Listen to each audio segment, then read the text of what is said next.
My name is Nathan, and I've always believed that trust is the foundation of love. Not romance, not chemistry, not even time, but trust. Strip it away, and everything else collapses. Without it, love is just a mirage, beautiful from a distance, but ultimately hollow. I used to think that was just something people said to sound wise. Then I lived it. I was engaged to a woman named Casey. We'd been together for years, gradually building what I thought was a future. Something steady, honest, and lasting. I believed we were on the same path. That belief crumbled one Friday night, when I discovered she was still seeing someone else. That was the moment my reality fractured.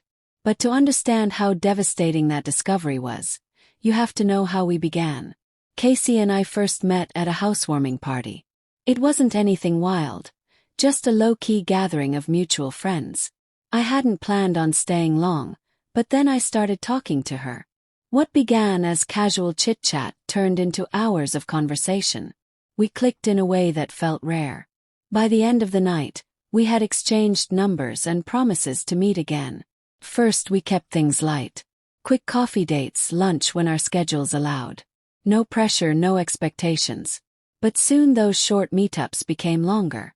Weekend plans, cozy dinners, long conversations that stretched past midnight. Before long, we were officially a couple. There was no rush, but also no hesitation. Our relationship moved in a steady rhythm. Forward. After about 2 years, she began spending almost every weekend at my place. She'd come over Friday night and stay until late Sunday.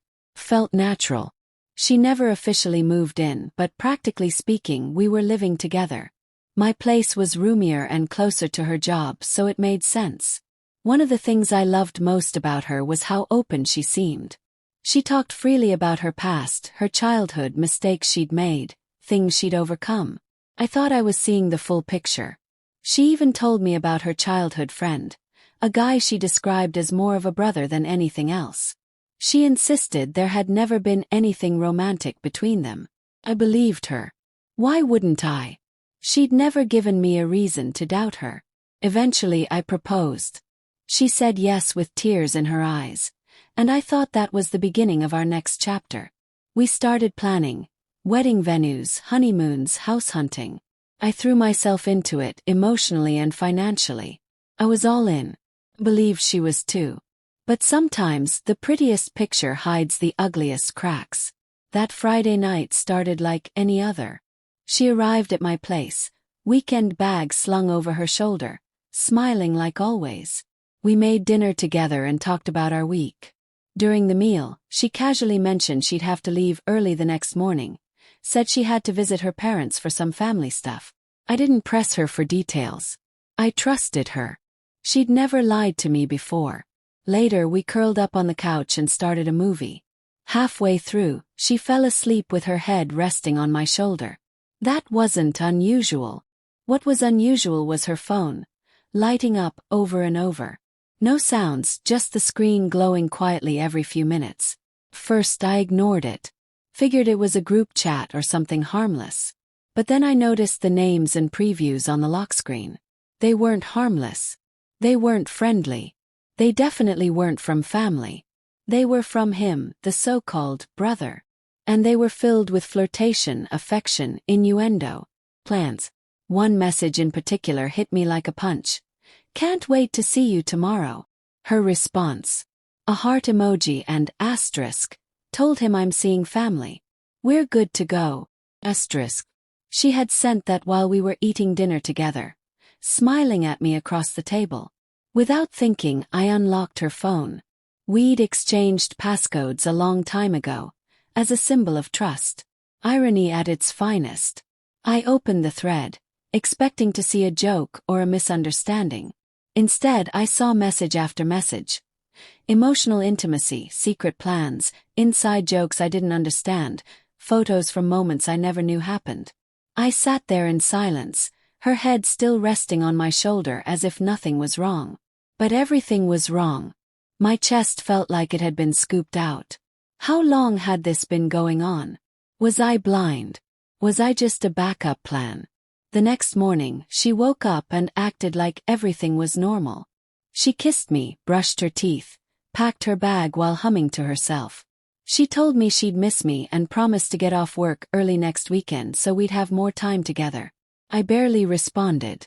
Every word felt like a lie rehearsed in a mirror. Before she walked out the door, she paused, looked at me and asked, "Are you okay?" I nodded. She laughed. "You're already missing me, aren't you?" And gave me a playful nudge. I followed her to the door, just like always. Had become routine. She'd leave, I'd say, "Drive safe." She'd text me when she got there. But this time I didn't say any of that. As she stepped outside, I simply said, "Good luck on your date."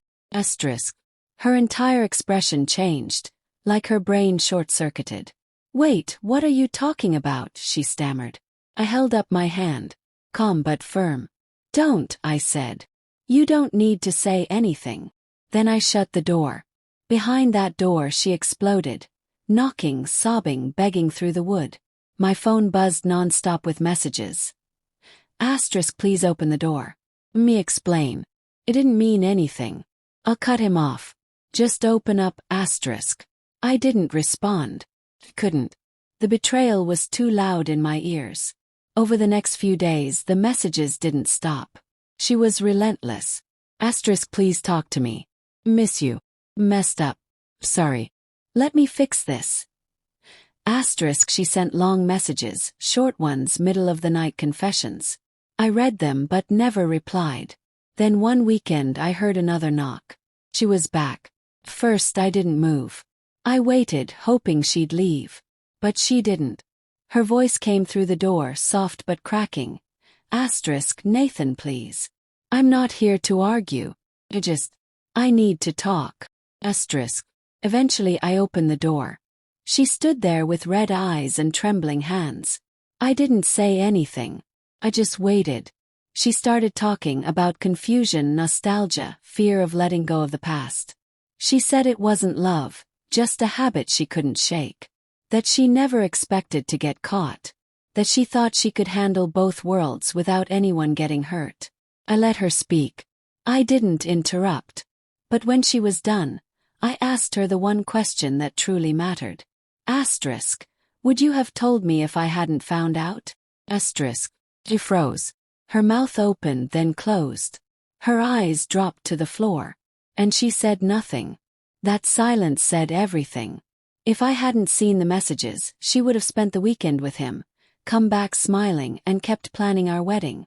I would have said "I do" to someone who was living a double life. So I stepped back and said the words I never imagined I'd say.